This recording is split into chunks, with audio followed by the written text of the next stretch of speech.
This little girl, Daisy, has become a dream dog. So she came to me for a 3-week board and train. Her owner was not able to walk her.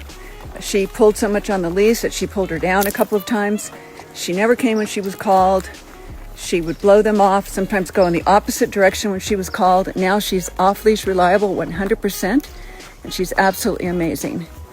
If you want to do this with your dog and you don't know how, join my academy, my membership course. We meet once a week. We go over whatever anybody wants to talk about with their dog. We follow cases for long periods of time. It's a beautiful community. It's extremely affordable, and I would love to have you join my community.